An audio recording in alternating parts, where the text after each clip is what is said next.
Hello everyone, welcome to an study. आज हम लोग इस वीडियो में बिहार सिविल कोड क्लर्क का जो आप लोग का मेंस का एग्जाम होने वाला है, उसमें जो भी general knowledge and current affairs का क्वेश्चन आएगा उसका सेक्शन टेस्ट 7 का डिस्कशन करेंगे। इससे पहले 6 टेस्ट का डिस्कशन अपलोड कर दिया गया है। अगर आप लोग नहीं देखें तो प्लीज़ जाके देखिए। एंड इसका पीडीएफ आप लोग को टेलीग्राम ग्रुप पे मिल जाएगा। टेलीग्राम ग्रुप का लिंक इस वीडियो के कमेंट सेक्शन में पिन किया हुआ है। आप वहां से टेलीग्राम ग्रुप से जुड़ सकते हैं। एंड चैनल पे नए हैं तो प्लीज चैनल को लाइक कीजिए, शेयर कीजिए एंड सब्सक्राइब कीजिए। चलिए स्टार्ट करते हैं। Section test 7, first question. Question first, Jallikattu किस भारतीय त्योहार से संबंधित है? जलीकट्टू किस भारतीय त्योहार से संबंधित है? तो जलीकट्टू सामान्यतः तमिलनाडु में मनाया जाता है। यह पोंगल के समय में मनाया जाता है। तो इसका आंसर होगा पोंगल। जलीकट्टू पोंगल त्योहार के समय मनाया जाता है। हर एक साल इस पर्व को जनवरी मंथ में हम लोग सेलिब्रेट करते हैं तमिलनाडु में। आप लोग देखते होंगे इसमें भैंसा को दौड़ाया जाता है।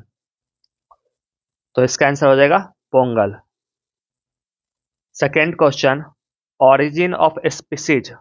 ऑरिजिन ऑफ स्पीसीज किसने लिखी है? एक बुक का नाम है जिसका नाम है ऑरिजिन ऑफ स्पीसीज। पूछ रहा है इसको किसने लिखा था? तो इसका आंसर हो जाएगा Charles Darwin. Charles Darwin. Charles Darwin British के एक प्रकृतिवादी थे। इन्होंने एक बुक लिखा है origin of species. Next question है क्वेश्चन 3, वॉकर कप किस खेल से संबंधित है? वॉकर कप किस खेल से संबंधित है? तो इसका आंसर हो जाएगा ये गोल्फ से संबंधित है। गोल्फ। गोल्फ खेल से वॉकर कप संबंधित है। अगर दूसरा पूछ ले राइडर कप, राइडर कप ये भी आपको गोल्फ से ही संबंधित है। तो walker cup and Ryder cup ये गोल्फ से संबंधित खेल है। क्वेश्चन 4, गरीबी हटाने और आत्मनिर्भरता की प्राप्ति का उद्देश्य कौन सा पंचवर्षीय योजना से संबंधित है? गरीबी हटाने और आत्मनिर्भरता की प्राप्ति के उद्देश्य से पंचवर्षीय योजना संबंधित है। तो इसका आंसर हो जाएगा 5वीं पंचवर्षीय योजना। 5वीं पंचवर्षीय योजना। 5वीं पंचवर्षीय योजना का उद्देश्य था गरीबी हटाने और आत्मनिर्भरता से। यह इसका टाइम पीरियड है 1974 से लेकर 1978 तक। लेकिन 1978 में मोरारजी देसाई का सरकार आया था तो इस योजना आयोग को खत्म कर दिया था। क्वेश्चन 5, राज्य के नीति निर्देशक सिद्धांत किस देश के संविधान से लिए गए हैं? राज्य के नीति निर्देशक सिद्धांत किस किस देश के संविधान से लिया गया है? तो इसका आंसर हो जाएगा आयरलैंड। आयरलैंड। आयरलैंड से डीपीएसपी लिया गया है। डीपीएसपी का उल्लेख आपके संविधान के भाग 4 में है और आर्टिकल 36 से 51 तक इसका चर्चा किया गया है। तो आयरलैंड से और क्या क्या लिया गया है? आयरलैंड से डीपीएसपी लिया गया है। राज्यसभा सदस्यों का नामांकन भी आयरलैंड से लिया गया है और राष्ट्रपति का चुनाव का प्रक्रिया, ये तीनों का तीनों आयरलैंड से लिया गया है। राज्य का नीति निर्देशक सिद्धांत, राज्यसभा सदस्यों का नामांकन और राष्ट्रपति के चुनाव की प्रक्रिया। क्वेश्चन 6, भारतीय संविधान के किस अनुच्छेद में भारतीय चुनाव आयोग इलेक्शन कमीशन ऑफ इंडिया का उल्लेख है? किस संविधान में भारतीय चुनाव आयोग का उल्लेख है? तो इसका आंसर हो जाएगा आर्टिकल 324। अनुच्छेद 324 में इलेक्शन कमीशन ऑफ इंडिया का उल्लेख किया गया है।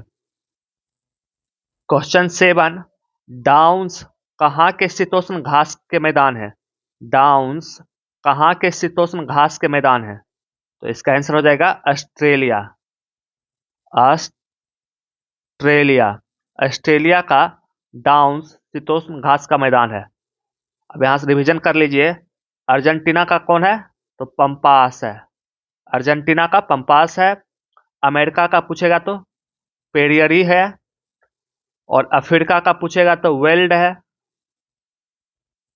एशिया का स्टेपी, और ऑस्ट्रेलिया का डाउन देख लिए, यूरोप का भी स्टेपी हो जाएगा। अर्जेंटीना पंपास, अमेरिका पेरियार और Africa weld, Asia steppe, Australia का डाउन सी है, यूरोप का स्टेपी। क्वेश्चन 8, जय जवान जय किसान का नारा किसके द्वारा दिया गया था? जय जवान जय किसान का नारा कौन दिए थे? तो इसका आंसर है लाल बहादुर शास्त्री। लाल बहादुर शास्त्री, लाल बहादुर शास्त्री जी के द्वारा जय जवान जय किसान का नारा दिया गया था।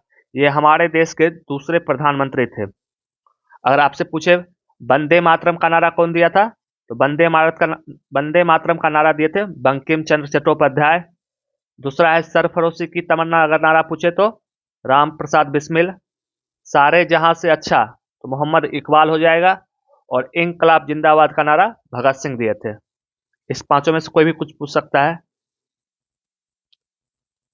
क्वेश्चन 9, किस वर्ष में सामाजिक बुराई सती को प्रतिबंधित कर दिया गया था? सती पर कब बैन लगाया गया था? इसका आंसर हो जाएगा 1829। 1829 ईस्वी में सती पर बैन लगाया गया था। ब्रह्म समाज के संस्थापक थे राजा राम मोहन राय, जो भारत में सती प्रथा का विरोध किए थे। तो इनके विरोध के कारण उस टाइम का गवर्नर जनरल था लॉर्ड विलियम्स बेंटिक। इन्होंने 4 दिसंबर 1829 को सती पर बैन लगा दिया था। तो इसका आंसर हो जाएगा 1829। क्वेश्चन 10, किस गवर्नर जनरल ने व्यापकत का सिद्धांत, जिसको हड़प की नीति, पेश किया था? तो हड़प का नीति कौन पेश किया था?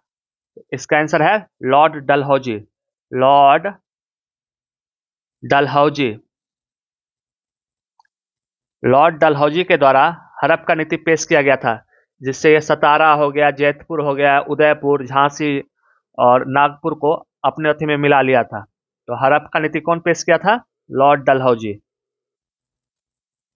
क्वेश्चन 11, कौन सा आंदोलन तिनकठिया प्रणाली से संबंधित है? तिनकठिया प्रणाली से संबंधित कौन सा आंदोलन है? तो इसका आंसर हो जाएगा चंपारण सत्याग्रह। चंपारण सत्याग्रह। चंपारण सत्याग्रह में ही महात्मा गांधी जी बिहार आए थे। तो इसमें तिनकठिया प्रणाली से संबंधित है। 3/20 भाग पर इसको नील का खेती करना कंपलसरी था, इसलिए इसको तिनकठिया प्रणाली कहते थे। क्वेश्चन 12, प्रवासी भारतीय दिवस। प्रवासी भारतीय दिवस हर साल कब मनाया जाता है? प्रवासी भारतीय दिवस हर एक साल 9 जनवरी को मनाया जाता है। 9 जनवरी। आप लोग कमेंट सेक्शन में बताइए 9 जनवरी को क्या था जिसके कारण प्रवासी भारतीय दिवस मनाया जाता है। क्वेश्चन 13, कौन सा पादप हार्मोन फल के पकने को नियंत्रित करता है? किस हार्मोन के कारण फल पकता है? तो इसका आंसर हो जाएगा एथिलीन। एथिलीन। एथिलीन के कारण फल पकता है। इस हार्मोन के कारण फल पकता है। आप लोग कमेंट सेक्शन में जितना भी प्लांट हार्मोन है, पादप हार्मोन है, सबको लिखिए। क्वेश्चन 14, कौन सा आंदोलन बंगाल विभाजन के ठीक बाद हुआ था? बंगाल विभाजन के बाद ठीक कौन सा आंदोलन हुआ था? तो इसका आंसर हो जाएगा स्वदेशी आंदोलन। स्वदेशी आंदोलन। स्वदेशी आंदोलन आपका बंगाल विभाजन के जस्ट बाद हुआ था। बंगाल विभाजन किया था लॉर्ड कर्जन। क्वेश्चन 15, तृतीय बौद्ध परिषद का आयोजन किसने किया था? तृतीय बौद्ध परिषद का आयोजन कौन किया था? ये तृतीय बौद्ध परिषद का आयोजन किया था अशोक। अशोक। फर्स्ट बौद्ध परिषद और सेकेंड बौद्ध परिषद का आयोजन कौन किया था? आप लोग कमेंट सेक्शन में बताइए ताकि आप लोग का रिवीजन हो सके।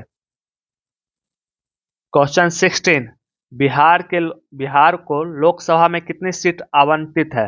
मतलब पूछ रहा है बिहार के लिए लोकसभा में कितना सीट है? तो इसका आंसर हो जाएगा 40। बिहार में लोकसभा के लिए 40 है। आप लोग कमेंट सेक्शन में बताइए बिहार से राज्यसभा का कितना मेंबर रहते हैं और विधानसभा में इसका कितना टोटल सीट है। क्वेश्चन 17, दादा साहेब फाल्के पुरस्कार। दादा साहेब फाल्के पुरस्कार किस क्षेत्र में योगदान के लिए दिया जाता है? तो दादा साहब फाल्के पुरस्कार दिया जाता है फिल्म के क्षेत्र में। तो इसका आंसर हो जाएगा फिल्म। फिल्म के क्षेत्र में दादा साहब फाल्के पुरस्कार दिया जाता है। क्वेश्चन 18, भारत के संविधान के किस अनुच्छेद के तहत राज्य के राज्यपाल को क्षमादान की शक्ति प्राप्त है? भारत के संविधान के किस अनुच्छेद के तहत राज्य के राज्यपाल को क्षमादान की शक्ति प्राप्त है? तो इसका आंसर है आर्टिकल 161। अनुच्छेद 161 के तहत राज्यपाल को क्षमादान की शक्ति प्राप्त है। क्वेश्चन 19, प्लास्टर ऑफ पेरिस का रासायनिक सूत्र क्या है? प्लास्टर ऑफ पेरिस का केमिकल नाम क्या है?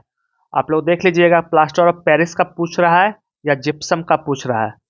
तो प्लास्टर ऑफ पेरिस यहाँ है, तो इसका फार्मूला होता है CaSO4 half H2O।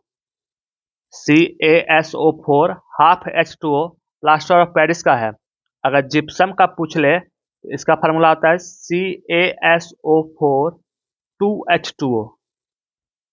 CaSO4 2H2O gypsum का होता है, CaSO4 half H2O plaster of Paris का होता है। क्वेश्चन 20, अंगूर में पाए जाने वाले अम्ल कौन सा है? अंगूर में कौन सा एसिड पाया जाता है? तो इसका आंसर है टार्टेरिक एसिड। टार्टेरिक एसिड या टार्टेरिक अम्ल लिख सकते हैं। तो टार्टेरिक एसिड अंगूर में पाया जाता है। अगर पालक में पूछ ले तो पालक में हो जाता है ऑक्जेलिक एसिड। ऑक्जेलिक एसिड पालक में पाया जाता है, अंगूर में टार्टेरिक एसिड पाया जाता है। क्वेश्चन 21, 2011 की जनगणना के अनुसार भारत में साक्षरता दर कितनी थी? भारत में लिटरेसी रेट कितना है 2011 की जनगणना के अनुसार? तो भारत में ओवरऑल साक्षरता दर 74.04% है, मतलब 74.04% है ओवरऑल परसेंटेज। अगर इसमें मेल का पूछ लिया जाए तो पुरुष का लिटरेसी रेट है 82.14 और फीमेल का पूछ लिया जाए तो इसका है 65.46%। ये सब डाटा याद रखिए, बार बार लिखिए, है कि 2011 के सेंसस से एक क्वेश्चन तो जरूर ही रहेगा, चाहे वो लिंगानुपात पूछ ले या लिटरेसी रेट पूछ ले, तो ये डाटा को बार बार लिखिए। क्वेश्चन 22, पृथ्वी का अनुमानित औसत घनत्व कितना है? क्वेश्चन कह रहा है पृथ्वी का अनुमानित एवरेज डेंसिटी कितना है? तो इसका आंसर हो जाएगा पृथ्वी का एवरेज डेंसिटी 5.51 ग्राम पर सेंटीमीटर क्यूब है। 5.51। 23, यूरोपा डैश का प्राकृतिक उपग्रह है। यूरोपा पूछ रहा है किस ग्रह का उपग्रह है? तो यूरोपा बृहस्पति का है, तो इसका आंसर हो जाएगा बृहस्पति। ये बृहस्पति ग्रह का उपग्रह है। 24, भारत के संविधान सभा के प्रथम अध्यक्ष कौन थे? भारत के संविधान सभा के प्रथम अध्यक्ष कौन थे? 9 दिसंबर 1946 को भारत के प्रथम अध्यक्ष बनाया गया था डॉक्टर सच्चिदानंद सिन्हा जी को। तो इसका आंसर हो जाएगा सच्चिदानंद सिन्हा।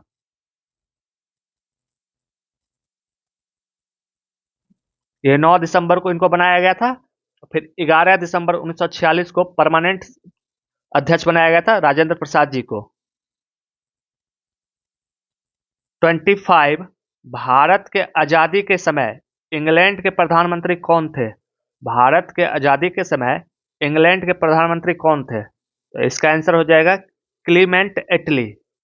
क्लीमेंट एटली साहब प्रधानमंत्री थे उस टाइम इंग्लैंड के, तो क्लीमेंट एटली। तो ये था यहाँ से 25 जीके का क्वेश्चन। नेक्स्ट 5 क्वेश्चन आपका करंट अफेयर्स का है। तो देखिए 26, देश का पहला डिजिटल म्यूजियम कहाँ खुला है? देश का पहला डिजिटल म्यूजियम कहाँ खुला है? तो इसका आंसर है महाराष्ट्र। महाराष्ट्र में आपका देश का पहला डिजिटल म्यूजियम खुला है। 27, भारतीय व्यवसायी रवि पिल्लई भारतीय बिजनेसमैन है रवि पिल्लई, किस देश का सर्वोच्च पुरस्कार मिला है? भारतीय बिजनेसमैन है रवि पिल्लई जी को अभी किस देश का सर्वोच्च पुरस्कार मिला है? तो इसका आंसर है बहरीन। बहरीन का इनको सर्वोच्च पुरस्कार मिला है। किनको मिला है? रवि पिल्लई साहब को। 28 2025 में महिला कबड्डी विश्व कप की मेजबानी कौन करेगा? 2025 में जो महिला कबड्डी का विश्व कप होगा, इसका मेजबानी कौन करेगा?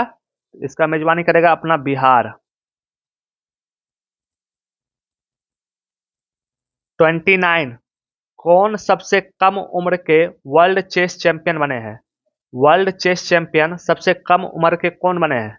तो ये हैं D Gukesh. D Gukesh. D Gukesh सबसे कम उम्र के वर्ल्ड चेस चैंपियन बने हैं। क्वेश्चन 30 टाइम मैगजीन ने किसे पर्सन ऑफ द ईयर चुना है? टाइम मैगजीन किसे पर्सन ऑफ द ईयर चुना है? तो ये है डोनाल्ड ट्रंप। डोनाल्ड ट्रंप साहब को टाइम मैगजीन के द्वारा पर्सन ऑफ द ईयर चुना गया। तो ये था आपके सेट का 30 क्वेश्चन। आपको कैसा लगा कमेंट सेक्शन में बताइए। एंड अगर आप लोग चैनल पर नए हैं तो प्लीज चैनल को लाइक कीजिए, शेयर कीजिए एंड सब्सक्राइब कीजिए। आप लोगों में से जितने भी बच्चे देखते हैं उसमें से मिनिमम 50% ही बच्चे चैनल को सब्सक्राइब करते हैं। प्लीज ज़्यादा से ज़्यादा सब्सक्राइब कीजिए, यही आप लोग की तरफ से एक कंट्रीब्यूशन रहेगा। तो चलिए मिलते हैं अगले सेट में अगले सॉल्यूशन के साथ। Thank you.